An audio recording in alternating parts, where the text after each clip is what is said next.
Hello, this is the RPG Pundit, the final boss in Internet Shitlords, and I have frozen off my tits here. This is the coldest winter that there's been in this part of the world in 42 years. It's been quite surprising. Definitely the coldest that I've experienced here.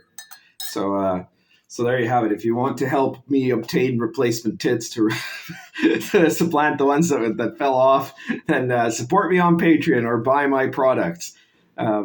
Anyways, I know that some of you up in the northern hemisphere are having incredible heat waves too. So that's all El Nino, by the way. Pour my coffee here. There we go. All right. So I have good news for everyone. Like really good news, which is that Wizards of the Coast has decided to give us permission as DMs. This is specifically for Dungeon Masters. It's given us permission to continue to roleplay characters of other cultures for now, and with a lot of conditions, right? Because apparently they're in charge of this now. So if you check out. Well, you shouldn't check it out because it's garbage, right? But if you were to glance without paying any money for, like at a bookstore or something, their newest crappy setting product, the Radiant Citadel, which is basically woke Planescape but lamer, like it's a diversity sigil, but not nearly as interesting as Sigil ever was. And to be honest, Sigil was never quite as interesting as some of the fans seem to think it was. But this is even less interesting. And so it's diversity sigil. And by diversity, it means that you have all kinds of characters from all kinds of different cultures, except white people, created by a diverse cast of supposed designers. A lot of them actually never designed anything game-wise. That also come from a vast number of different cultures. Again, no white people. And it's always just, they're allowed to make products of certain cultures because they have the same skin color as the people from those cultures, right? Some of them are, most of them are descended from those cultures. Some of them actually came from those cultures. A lot of them didn't, right? Like, that's once again the difference between normal and leftist ideas about knowledge, right? Leftists think knowledge is a magical thing that is present in your melanin or DNA, probably melanin, because they're not too sure about the DNA, and that if you have a certain skin tone, then you will magically just know everything that you need to know. You will be an expert on the culture that your parents or grandparents or great-great-great-grandparents came from, right? It doesn't matter whether you read anything or not, right? On the other hand, if you don't have that skin color, you can't possibly understand those cultures, and much less detail them in text, talk about them in lectures, or depict them in art or in game mastering, apparently, right? So this is obviously a dilemma for the leftists that are involved in RPGs, because they're not ready to, they haven't killed Dungeons and Dragons completely yet. So they can't just say, well, you know what, this whole game is wrong and we should ban it. They don't have the political power yet, and they haven't gotten to the point of ruining D&D enough yet to call for it to be shut down, right? So they have to keep pretending that they like D&D, and therefore they have to figure out a way to deal with this tremendous problem that exists for them in all of their kind of racialized, segregationist theories that they have, that exists specifically in the role-playing hobby, which is that in a role-playing game, people are allowed to play characters that aren't just themselves, and they're allowed to play characters that aren't just their culture. And DMs, by definition, have to play all kinds of things that aren't themselves, right? They have to play monsters, they have to play, talking animals, not talking animals, robots, and they have to play characters from every culture that the players might encounter in the campaign. And so that means that they have to actually act as though they were someone of a culture that they're not, right? and they may or may not know anything about that culture. Some of them may not. So this is a huge dilemma, right? Because normally this is like directly contrary to the rules. Obviously, only if you're Caucasian, right? Anybody else can play anything, right? If you're a black trans man, you can play a character that was traditionally depicted as a redheaded woman, even a historical character, right? A black trans man could play Queen Elizabeth I, who was a redhead and Caucasian, right? But it can never go the other way, right? In fact, even if you have like certain characters that were in fact historically or literarily Caucasian characters, but that had like training from elements of other cultures, that doesn't work anymore either, right? Like, Snake Eyes from G.I. Joe has to be Asian now, right? Because he knows martial arts, and only Asians can possibly know martial arts. Nobody else is allowed to, right? It's impossible for anyone else to know martial arts because it's an Asian thing, right? That's how their theories work. So you can see the problem when it comes to Dungeons and Dragons, right? Because if you're a DM and you're portraying something in Dungeons and Dragons, you're portraying a culture, right? So either every culture that you portray is going to be sort of pseudo-European, right? Or you're going to portray cultures of other lands, right? And as soon as you do that, assuming that you as a DM are Caucasian, you're going to be breaking their sacred segregationist religious cult rules, right? So this is a big deal. This is a big problem for them. And it's very difficult to fix, right? Because they could try to say, well, basically Caucasian males shouldn't get to be Dungeon Masters or shouldn't get to play at all, right? Maybe that's what they need to do. But they're not really, they know they're not at that point yet. They know that they haven't been able to push the needle far enough. And they also don't have enough political power to call for things to be banned outright, to call for the outright segregation that they want. So instead, they're now having to kind of compromise. And in this product, this really garbage product that they've just come out with, this Radiant Citadel thing about, multicultural planescape, which exists purely as a propaganda exercise, basically, right? You check out my video about it. I did a video about it several months ago when it was previewed.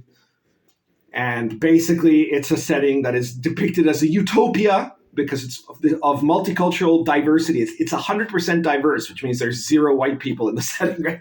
So because that's what diversity means to them. So having done that, they then have basically adventures where you go through these portals to these other places, and those other places are also based on the cultures, the native cultures of the authors who wrote them in theory, or really maybe just their like great grandparents' culture of it, and maybe it's their parents' culture, but they grew up in Yonkers or somewhere, and they don't actually speak a word of the native language and have never been there and have never studied it, but they're still experts on it. Whereas somebody who wasn't from that genetic line but had studied it for years would not be an expert. In fact, he'd be some kind of a thought criminal because he's like culturally appropriating, right? That's how they think. So in this book, one of the authors, I don't know who it is because they're not specifically crediting, and there's like a cast of 1,000 people. That's the other thing. They have to these are all make work projects, right? For people that have no talent and no ability.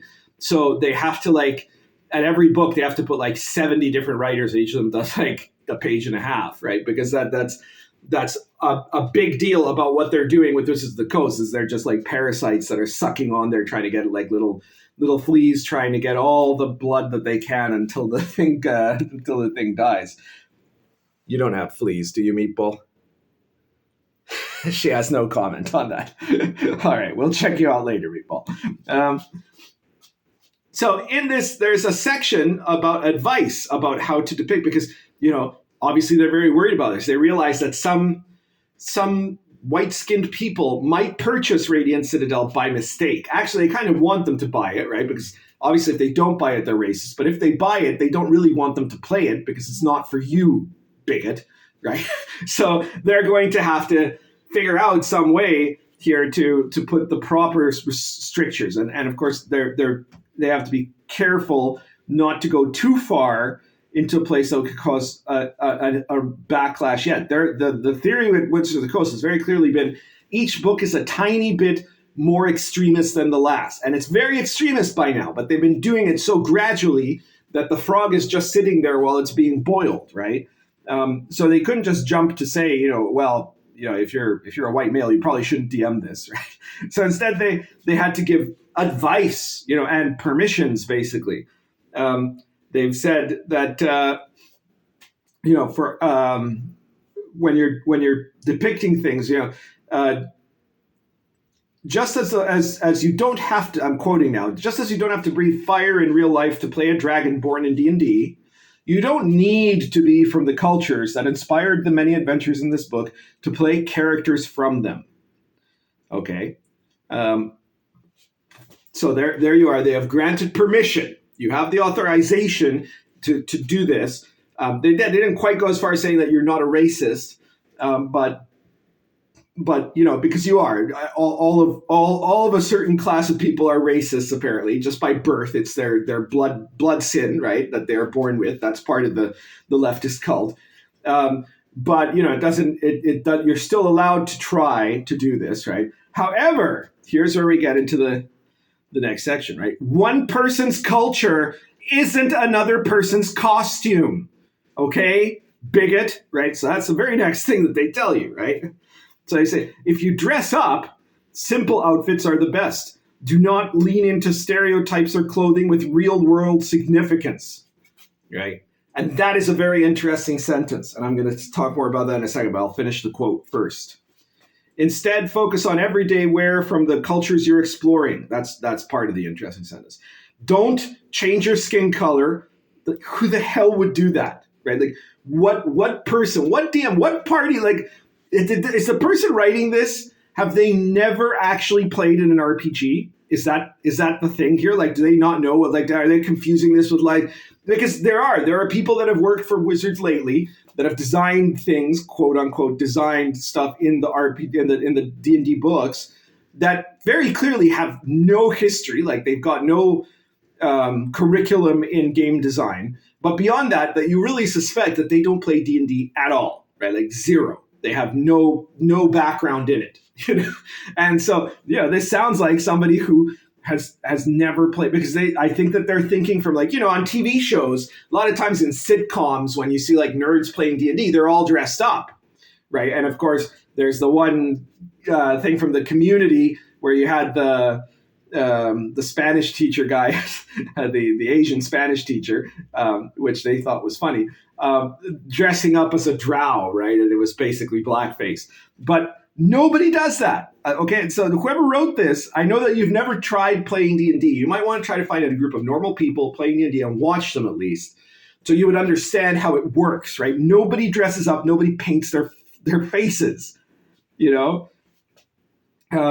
Don't alter your features or emulate hairstyles you wouldn't normally have to appear. No, I think there's a typo there. Sorry. Or emulate hairstyles you wouldn't normally have. There should be a comma there to appear like a different real-world ethnicity, right? First of all, what is a different real-world ethnicity hairstyle? What the hell are they talking about there, right? Like, there are very few hairstyles that belong to a single ethnicity. It's unless you're talking about like that weird haircut that Yanomami Indians have in the Amazon, right? Like, or some of the other types of people that do like partial head shaving or something like that. There is no other hairstyle. Like, I'm sorry, but there's no other hairstyle that I think is actually specific to a race, right? Dreadlocks certainly aren't. Look at pictures of medieval Europe, depictions of peasants in medieval Europe, and a lot of them had what were basically like dreadlocks. It was actually, I'm currently researching Baptism of Fire for my upcoming book, not for a year or two, on medieval Poland, right? And specifically the area of Christianization of pagan Poland, right? And it is known, because it's been written about extensively in Polish sources, that Polish peasants in periods of the Middle Ages had their hair done, and because they believed that it was healthier for them, in like these kind of dreadlocks, right? What are basically dreadlocks. They're not called dreadlocks, but that's basically what it was. So there's no, like, what hairstyle are you talking about? Anyways, it's just stupid. This whole thing is just stupid. Similarly, avoid mocking real world accents in your role play, right? So they're also telling you can't do accents. Well, what I would say is don't do accents that you can't pull off, right? But that's not because it's somehow going to be bigoted by you trying to copy a tone of. Because like, is a Southern accent bigoted? No, it's not. An accent isn't bigoted in and of itself. It's if you portray a character of a certain race in a way that is clearly derogatory, that would be bigoted, of course, right? But the bigger risk in accents, like maybe what this guy meant to say, if I'm trying to be really generous to him, is don't have a character talk using a lingo that is very clearly based on a stereotype, right? Like the classic, from like fairly discriminatory movies in the 1930s and 40s of how an Asian might talk, or how a black person would talk in their minds, that had no relation to how people actually talked, right? That were just complete confabulations meant to present an offensive stereotype. But that's not about an accent. That's about the whole language and presentation of how they talked, right? But accents are actual things that happen for real, right? People have real accents. You go to India, people have Indian accents. I know, because I've interacted with a lot of them, So if a person's doing an Indian accent and they can pull it off, they can do it, right? Like the advice here should really be, and it should be, this is my advice to all of you, right? If you're a DM or a player, don't try to pull off an accent if you can't actually pull it off. And if you can't stick to it consistently, because if you're a player, you're like, oh yeah, I'm gonna have a Scottish accent, and then you like sound like some weird cross between an Australian and an Austrian, and you think that's what your Scottish accent looks like. You're gonna just make it actually destroys believability, right? You're better off just talking like you normally do than doing a terrible Scottish accent, right? Now, if somehow you can pull off a Scottish accent, and some people are good at accents, then do it, right? That's fine. But you also better stick to it. If your character has an accent and you decide to do the accent, then you really need to stick to the accent all the time. So don't just do it because you think it's going to be cool for him to have an accent for one session and then, just give up on it, right? So either commit to the thing or don't do it at all and just talk like you normally would, and everybody could just remember that your character is Scottish or Austrian or whatever, So fine, right?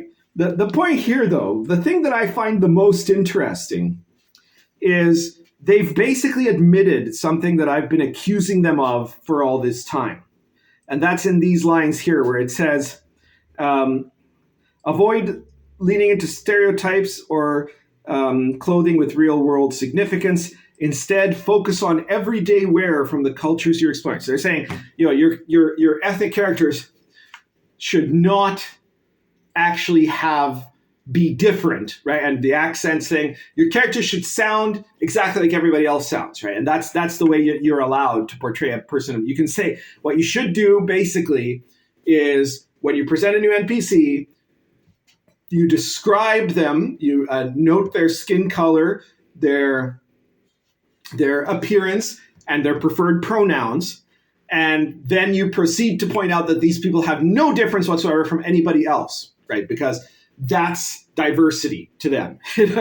So by saying, well, the character shouldn't be dressed different, it should look just like everybody else, you should talk just like everybody else, they're basically admitting that because of their cult beliefs, the only setting that they can portray and the only culture they can portray. She was doing something interesting a second ago. Hey, Meatball. She had her tongue out. I can never catch her with that little tongue out on. There. Oh, I caught you at the tongue out.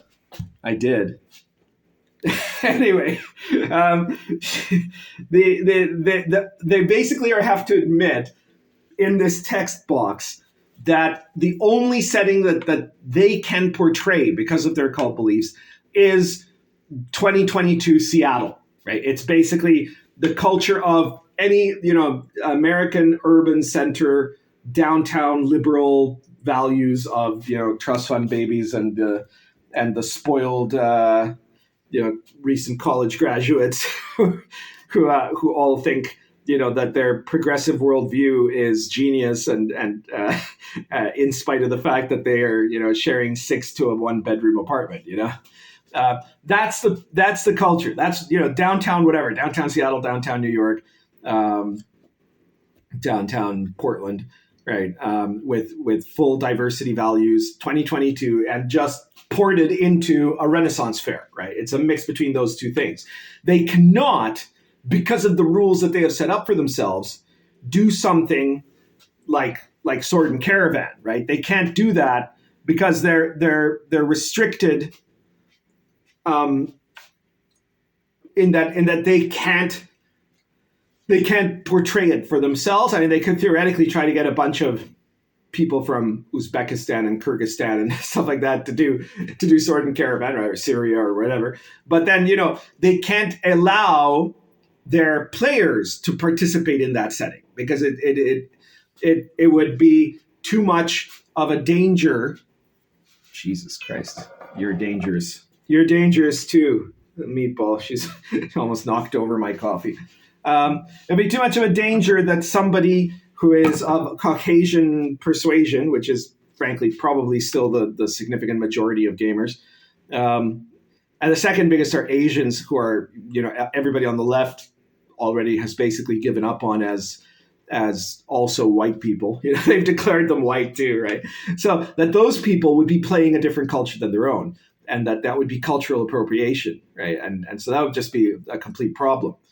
So they're saying, here we have this product, the Radiant Citadel, that has all of these different cultural influences, but you know what? They all have to have the values, the attitudes, the way of speaking, the language, the accent, and the behaviors of 2022 Seattle. It's the only thing we can be. It's the only world we're allowed to have because we're in a year zero situation. These are literally, all of these people, if they had been around in Cambodia in the 70s, would have been devout adherents of Pol Pot, right? This is a year zero mentality. We have to wipe out history. We have to wipe out actual cultural difference. We have to create a single monoculture of perfected Marxist thought that will dominate the world forever. That's what their attempt is. That's what their goal is. And in this text, they give away the game because they say you can play a person of a different color, but you can't have him have any of the trappings of his culture, or you can't have him have the accent of his culture. You can't have him have the beliefs of his culture. They have to be part of the diverse woke crowd, just like everything else. So what it ultimately means is that it doesn't matter what book you buy from Wizards of the Coast, what setting it is, they're all the same setting. They're all Seattle in 2022. They will never be able to produce something along the lines of either, Sword and Caravan, which is the, set in the Levant and the Silk Road during the Third Crusade. My God, could you imagine them trying to do the Crusades and the exploration of the Silk Road? Or the adventures, the medieval authentic adventures in Old School Companion 2. That's what that is down there. I don't know if you can. There it is. That's the Old School Companion 2. So the Old School Companion 2 has 26 medieval authentic adventures, all based on real medieval culture, right? You're not playing Seattle 2022, but just in like Sherwood Forest or something like that. No, you are. Those adventures assume that your characters are acting like medieval people and playing in the medieval world, and everybody around them is also, right, with those paradigms and those values, and with based on the mythology and the way of understanding the world that they had, based on their legends, their folklore, their magic, their monsters. All of that is coming into the adventures from those sources, and the DM is expected, and the players are expected to buy into that for that adventure, right? To be medieval there, and so. Those are things that they could never do, and this is that, and this is only going to get worse, I think, before it gets any better when it comes to Wizards of the Coast.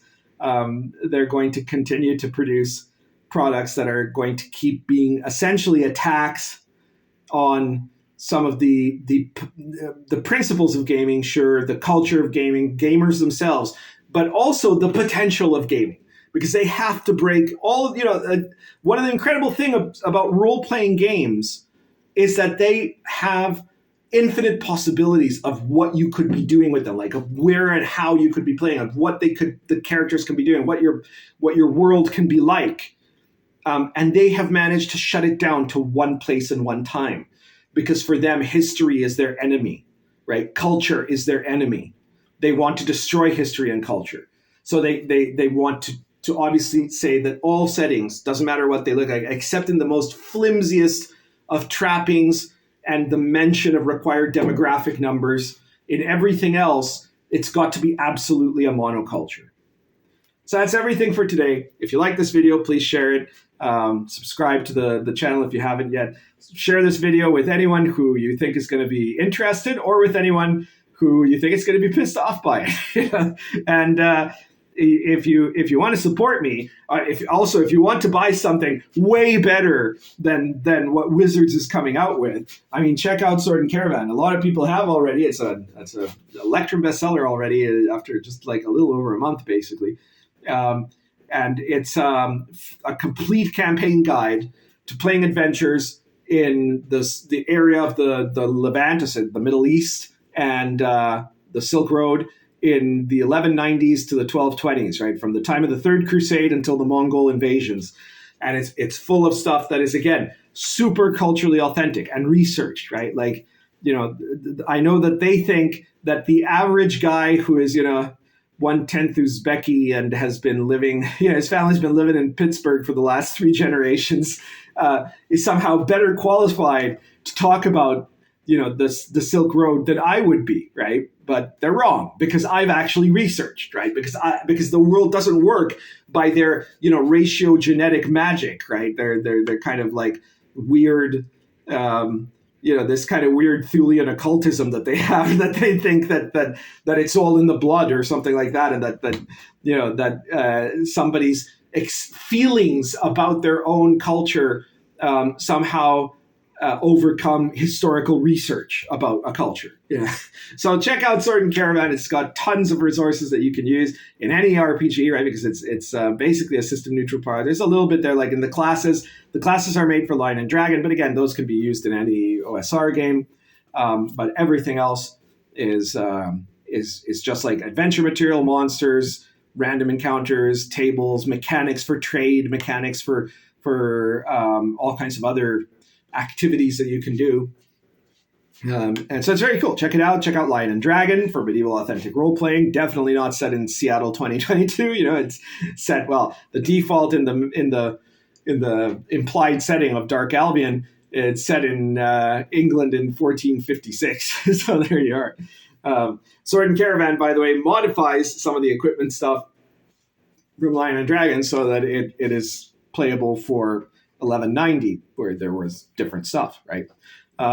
Check out the Old School Companion. Check out all my RPG Pundit Presents series from issue 1 to 107. You're bound to find something there that you're going to find interesting. The latest one is the Northman Sigils, which is a complete system of rune magic that you can use in any OSR or D&D based game. You can basically port it in there as an alternative magic system. So be sure to check that out.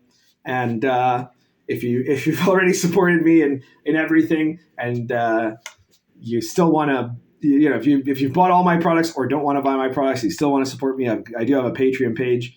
Not a lot of people go in there, but if you want to, if that's how you're most comfortable helping me out so I can keep fighting the good fight, then please do.